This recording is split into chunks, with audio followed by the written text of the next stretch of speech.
Hello student, मैं एकता सिंह आप सभी का ज्ञान चैतन्य चैनल में बहुत बहुत स्वागत करती हूँ। आज के इस वीडियो में हम लेसन नंबर 6 पृथ्वी के परिमंडल ज्योग्राफी का हम यहाँ पर चैप्टर देखने वाले हैं। तो शुरू करते हैं।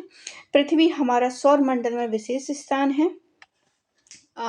हमारी पृथ्वी का सौर मंडल में विशेष स्थान है। यह एकमात्र ऐसा ग्रह है जहाँ पर जीवन है, मतलब सिर्फ और सिर्फ एक ऐसा पृथ्वी ही है जहाँ पर जीवन संभव है। यह इसलिए संभव हो सका क्योंकि यहाँ जीवन के लिए आवश्यक तीनों तत्व भूमि, जल एवं वायु उपस्थित है। हमारी पृथ्वी की सतह ऐसी है जहाँ जीवन के लिए उपयोगी तीनों तत्व आपस में मिलते हैं तथा एक दूसरे को प्रभावित करते हैं। जीवन वही संभव है जहाँ ये तीनों तत्व आपस में अंतःक्रिया करते हों। इस आधार पर समस्त भू मंडल को 4 परिमंडलों में बांटा जाता है। पृथ्वी का ठोस भाग जहां हम रहते हैं स्थल मंडल, धरातल के जल वाले भाग को जल मंडल और पृथ्वी का ठोस, जल, ठोस, द्रव और तीनों गैस तीनों रूप में पाया जाता है। पृथ्वी के चारों ओर से घिरे हुए वायु के आवरण को वायुमंडल कहते हैं। तो इसको 4 परिमंडलों में बांटा है पूरे समस्त पृथ्वी को। सबसे पहला है स्थल मंडल, जल मंडल, वायुमंडल और चौथा है जैव मंडल। तो हमारी पृथ्वी का वह भाग जहाँ ये तीनों मंडल यानी कि स्थल मंडल, जल मंडल और वायुमंडल, ये तीनों के तीनों संपर्क में आते हैं, उसको जैव मंडल कहते हैं। इसी परिमंडल के सभी प्रकार के जीवन पाए जाते हैं, अतः सबसे महत्वपूर्ण है ये।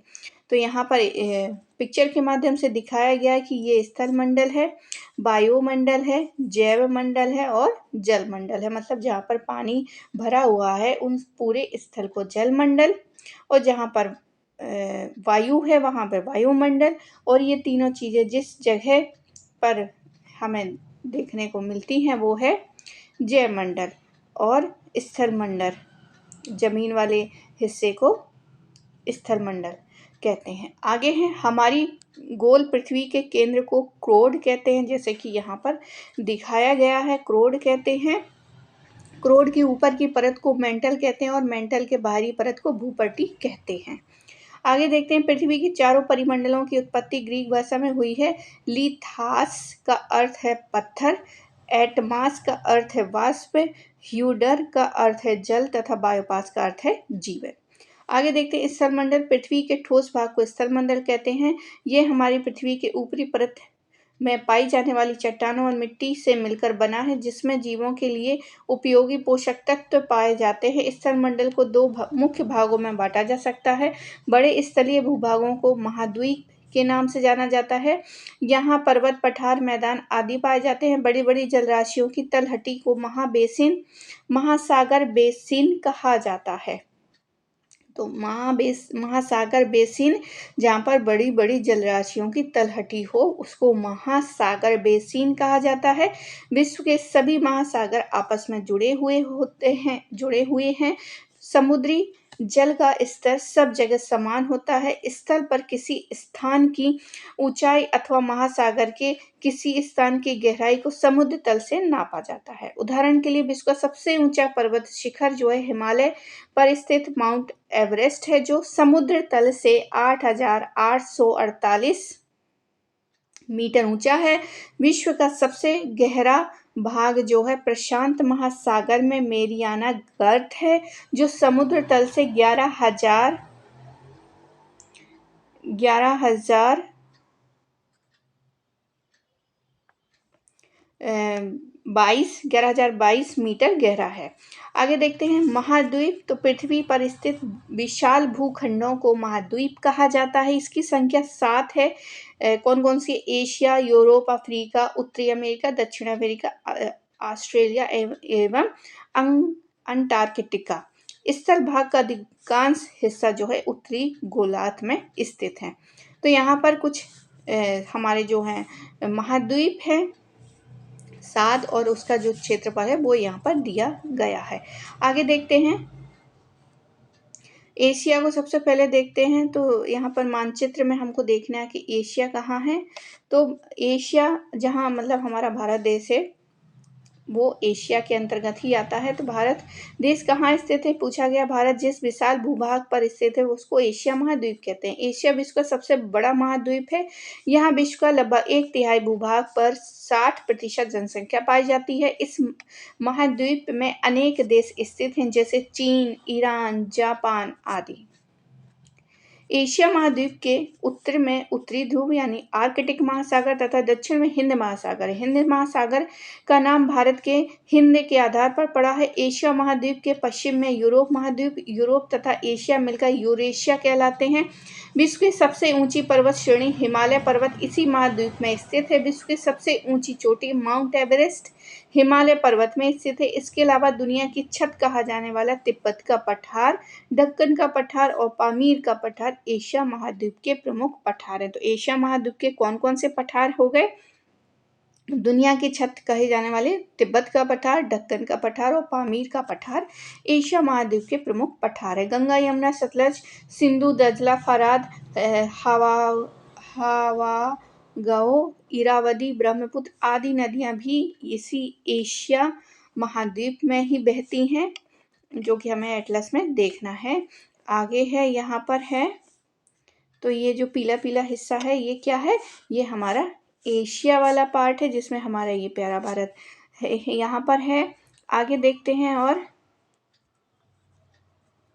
अफ्रीका महाद्वीप। तो अफ्रीका एक बार सातों के सातों देख लेते हैं मैप में। तो एशिया देख लिया, यूरोप हमारा ये रहा, अफ्रीका हमारा ये रहा, बाकी उत्तरी अमेरिका, दक्षिणी अमेरिका, ऑस्ट्रेलिया की बात करें तो ये रहा हमारा ऑस्ट्रेलिया, और अंटार्कटिका हमारा ये वाला हिस्सा जो है अंटार्कटिका है। आगे देखते हैं, अब इसी को आगे हम एक एक देखते हैं। एशिया हमने देखा, अब हम देखते हैं अफ्रीका महाद्वीप। तो यह एशिया के बाद दूसरा सर्वाधिक क्षेत्रफल 12 सर्वाधिक क्षेत्रफल वाला महाद्वीप है। इसका अधिकांश भाग जो है पठार है।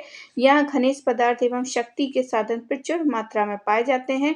विषुवतीय रेखा, कर्क रेखा, मकर रेखा इस महाद्वीप से गुजरती है। तो हमने वो जीरो लाइन देखी थी, फिर उसके ऊपर देखी थी। तो ये तीनों रेखाएं जो है विषुवतीय, कर्क, मकर, इस तरह से यहाँ पर जो है पिछले अध्याय में हमने देखा था। तो ये तीनों रेखाएं जो है अफ्रीका महाद्वीप से गुजरती हैं, अफ्रीका महाद्वीप से गुजरती हैं। तो ये जो है हमारी जीरो लाइन जो है विषुवतीय रेखा, उसके ऊपर वाली कर्क रेखा, उसके नीचे वाली साउथ में जो जाती है मकर रेखा। तो ये तीनों की तीनों कहाँ से गुजरती हैं? अफ्रीका से गुजरती हैं। आगे है, आगे क्या बताया है? उष्ण कटिबंध में होने के कारण यह क्या है? अत्यंत गर्म महाद्वीप है। यहाँ विषुवतीय रेखा, घने वन विस्तृत बहुत बड़े बड़े घास के मैदान और विशाल मरुस्थल पाए जाते हैं। अब जहाँ पर तीनों लाइन होंगी वहाँ की जलवायु भी क्या होगी? इस तरह से हमें देखने को गर्म ठंडा दोनों ही हमें देखने को मिलता है। इस महाद्वीप में उत्तर पश्चिम में एटलस पर्वत, उत्तर में सहारा का मरुस्थल स्थित है। इस महाद्वीप में मिस्र देश की में विश्व का सबसे लंबी नदी कौन सी है? नील नदी, जो कि इसी उसमें है।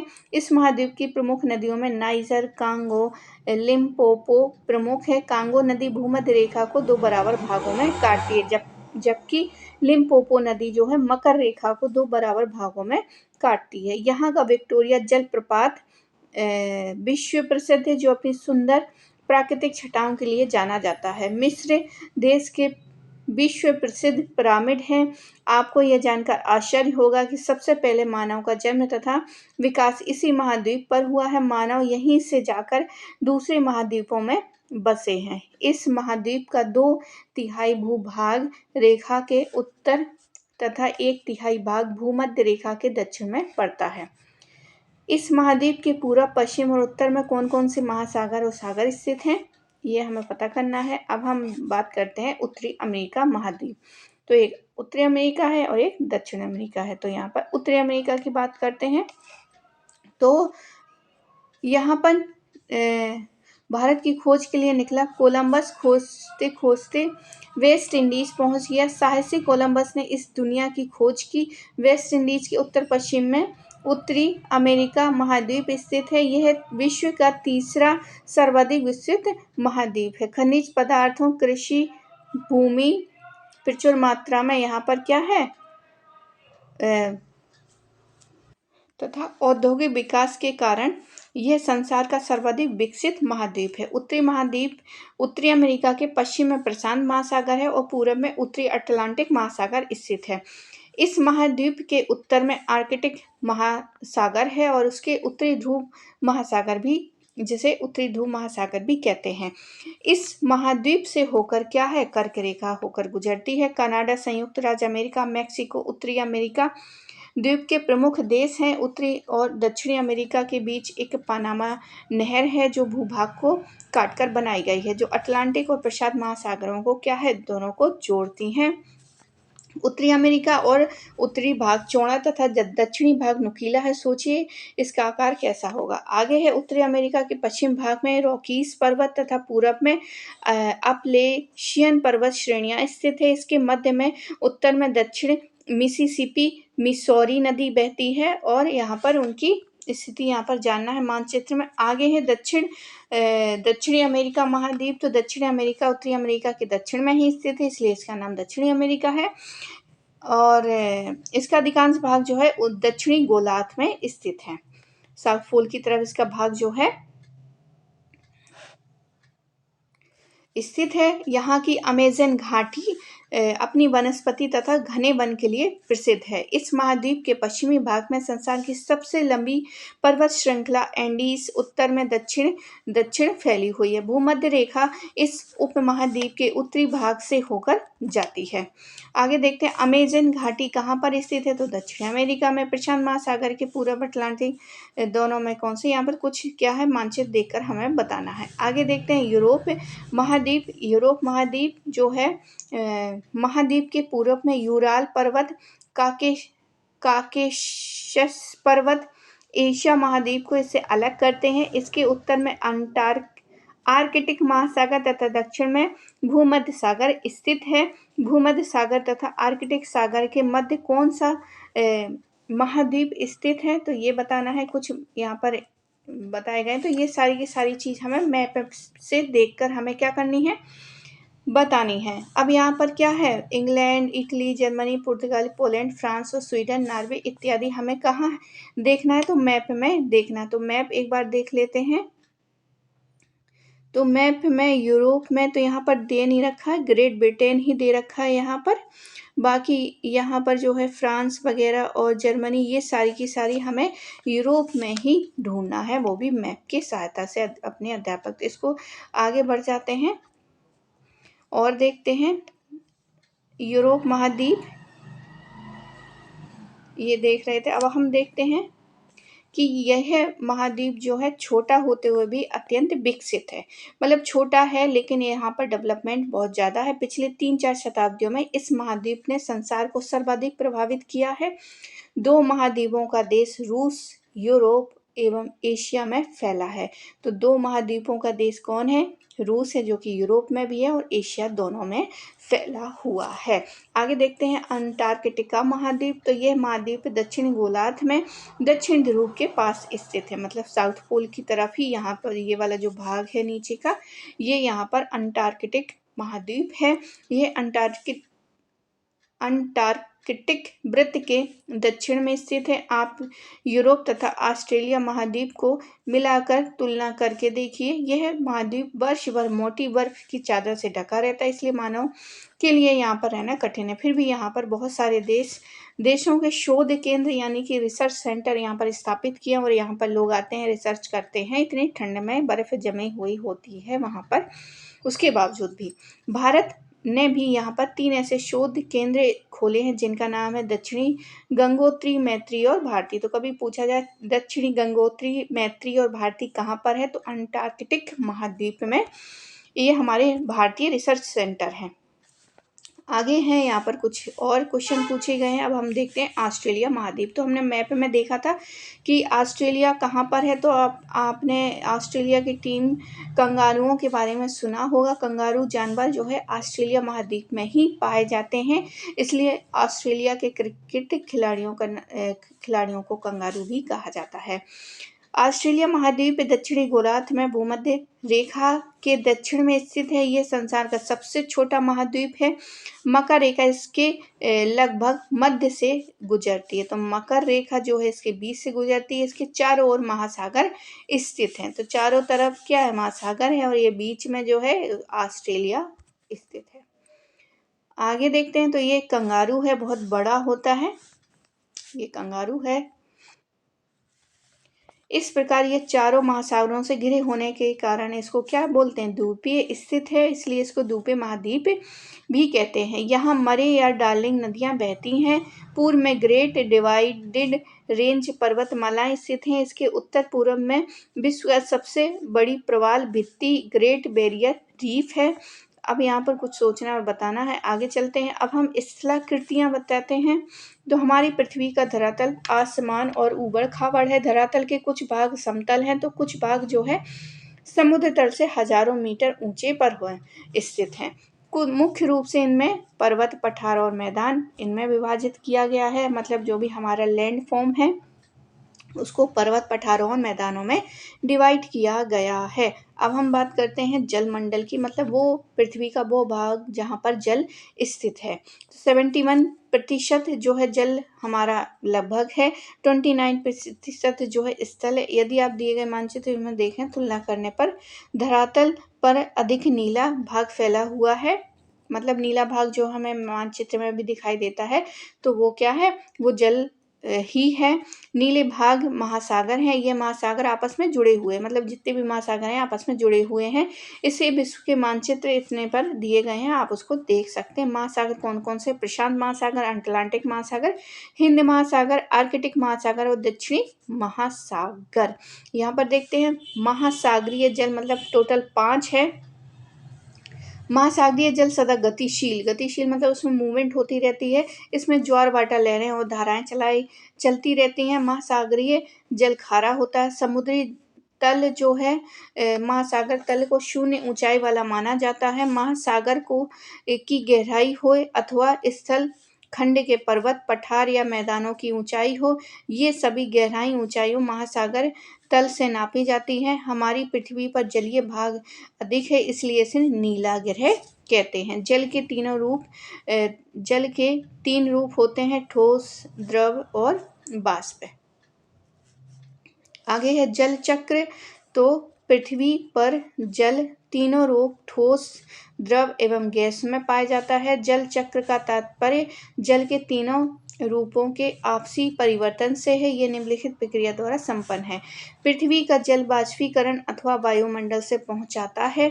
इस प्रक्रिया द्वारा जल द्रव अथवा द्रव अवस्था से गैस अवस्था में परिवर्तित होता है। वायुमंडल की जल वाष्प ठंडी होकर पुनः द्रव अवस्था में परिवर्तित होती है। इसे सघनता कहते हैं। सघनित जल बादल, कुहरा, ओस आदि रूपों में पाया जाता है। सघनित जल की बूंदों के पर्याप्त भारी हो जाने पर वर्षण के रूप में पुनः पृथ्वी पर आता है। वर्षण कई रूपों से होता है, जैसे वर्षा, फुहार, ओला, हिमपात आदि। आगे देखते हैं वाष्पीकरण, सघनता एवं वर्षण की प्रक्रिया लगातार चलती रहती है। इस प्रकार जल चक्र एक लगातार यानी सतत चलने वाली प्रक्रिया है। वायुमंडल पृथ्वी के चारों ओर एक आवरण है, जिसके nitrogen, oxygen, carbon dioxide, argon इत्यादि गैसें हैं। ये सभी गैसें हमारी पृथ्वी को चारों ओर से घिरे हुए हैं। यह गैसीय आवरण जो आकाश में लगभग 1600 किलोमीटर ऊंचाई तक फैला हुआ है और पृथ्वी के साथ साथ बराबर घूमता रहता है, वायुमंडल कहलाता है। वायुमंडल को उसके गैसीय घटकों, तापमान एवं अन्य विशेषताओं के आधार पर विभिन्न परतों में बांटा गया है। पृथ्वी की सतह से प्रारंभ करने पर ये परतें क्रमशः क्षोभ मंडल, समताप मंडल, मध्य मंडल, आयन मंडल तथा बहिर्मंडल हैं। तो ये बहुत इंपॉर्टेंट है कि सबसे पहले जो है क्षोभ मंडल, समताप मंडल, मध्य मंडल ये बीच वाला है, आयन मंडल और बहिर् मंडल। तो इस पर कौन कौन सी प्रक्रियाएं या एक्टिविटी होती रहती हैं? तो ऊंचाई बढ़ने के साथ साथ वायु विरल होती रहती है। बहुत अधिक ऊंचाई पर वायुमंडल एवं वायु विहीन बाह्य अंतरिक्ष में कोई स्पष्ट सीमा नहीं रह जाती है। वायुमंडल में मुख्यतः नाइट्रोजन 78% तथा ऑक्सीजन 21% और अन्य गैसों में कार्बन डाइऑक्साइड, आर्गन आदि मिलकर 1% है।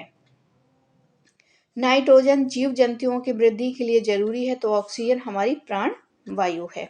तो यहाँ पर है, देखिए यहाँ पर क्षोभ मंडल है, क्षोभ मंडल, फिर समताप मंडल है, फिर मध्य मंडल है, फिर आयन मंडल है और बहिर्मंडल है। तो एक क्रम भी पूछते हैं। आगे देखते हैं, ऊंचाई बढ़ने के साथ साथ हवा का सघनता क्या है, घट जाती है। इसी कारण हवाओं का भार कम हो जाता है। यही कारण है कि समुद्री क्षेत्रों पर हवा का सघन जो घनत्व है अधिक और ऊंचाई पर हवा का घनत्व कम रहता है। धरातल से ऊंचाई के बढ़ने के साथ साथ हवाओं का तापमान घटता जाता है। यही कारण है कि ऊंचे पर्वत शिखरों पर बर्फ जमी रहती है, हवा का दाब भी कम हो जाता है। इसलिए पर्वतों पर चढ़ने वाले पर्वतारोही साथ में सांस लेने के लिए क्या है, ऑक्सीजन गैस से भरा हुआ सिलेंडर लेकर रखते हैं। आगे है जैव मंडल। आप जहाँ भी रहते हैं आपको आसपास कौवा, तोते, बिल्ली, पक्षी देखने को मिलते हैं। इसी प्रकार वनों में जंगली जीव जंतु तथा विभिन्न प्रकार की वनस्पतियां जैसे पेड़, झाड़ियां और घासें मिलती हैं। ये सभी मिलकर क्या है, जैव मंडल का निर्माण करते हैं। तो जैव मंडल का निर्माण ये सभी चीजें मिलकर करती हैं। पृथ्वी के धरातल पर एक सीमित क्षेत्र ऐसा है जहां तीनों मंडल यानी स्थल, जल एवं वायु एक दूसरे के संपर्क में आते हैं। इनकी पारस्परिक अंतःक्रिया के कारण जीवन की अनुकूल परिस्थितियां पाई जाती हैं, जहां विभिन्न प्रकार के जीव जंतु, पेड़ पौधे पाए जाते हैं। यह क्षेत्र धरातल के कुछ ऊपर तथा कुछ नीचे एवं वायु में फैला है। इस सीमित क्षेत्र को जैव मंडल कहते हैं। वनस्पति को खाने वाले जीव जैसे बकरी, खरगोश आदि हैं जो एक साथ मिलते हैं, उन्हें शाकाहारी जीव कहते हैं। इन शाकाहारी जीवों को खाने वाले जीव जैसे शेर, भेड़िया आदि जो है मांसाहारी हैं, और वनस्पति शाकाहारी मांसाहारी जीवों के सम्मिलित रूप को स्थलीय जैव मंडल कहा जाता है। आगे देखते हैं, महासागर, नदी, झील के जल में भी घासें और शैवाल मिलते हैं। इन जलाशयों में अनेक प्रकार की मछलियां मिलती हैं। इन्हें महासागरीय अथवा जलीय जैव मंडल कहते हैं। मानव भी जैव मंडल का एक सदस्य है जो जलीय एवं स्थलीय एवं जलीय जीव मंडल से अपना भोजन ग्रहण करता है। जैसे शाकाहारी मानव जीव मंडल से जल, फूल और सब्जी प्राप्त करता है, जबकि मांसाहारी मानव जीवों जैसे बकरी, मछली, मुर्गा इत्यादि को भी खाता है। मानव जैव मंडल को क्षति पहुंचाता है, जैसे वनस्पतियों को काटना, जीवों का शिकार कर देना, हिरण वगैरह का शिकार करके उसको मार डालना, खा जाना। मनुष्य जो है उद्योग धंधों द्वारा धुआं और कार्बन डाइऑक्साइड जैसी हानिकारक गैसें जो हैं वायुमंडल में विसर्जित करता रहता है, जिससे वायुमंडल का ताप बढ़ जाता है और भूमंडलीय तापन यानी कि ग्लोबल वार्मिंग जिसके कारण हो जाती है, जिससे जैव मंडल पर क्या है, बहुत ही इफेक्ट पड़ता है।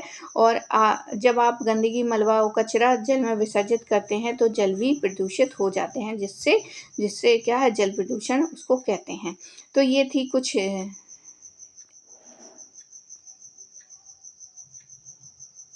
तो ये रहा कुछ यहाँ पर जैव मंडल और साथ ही स्थल मंडल, जल चक्र, स्थलाकृतियाँ, ऑस्ट्रेलिया, मतलब जो भी हमारे महाद्वीप हैं, इन सब के बारे में हमने यहाँ पर इसमें देखा। तो आई होप आपको ये लेसन पसंद आया होगा। पसंद आया तो प्लीज़ लाइक करें, शेयर करें और सब्सक्राइब करें। मिलते हैं एक और वीडियो के साथ। पूरा वीडियो देखने के लिए आप सभी का बहुत बहुत धन्यवाद।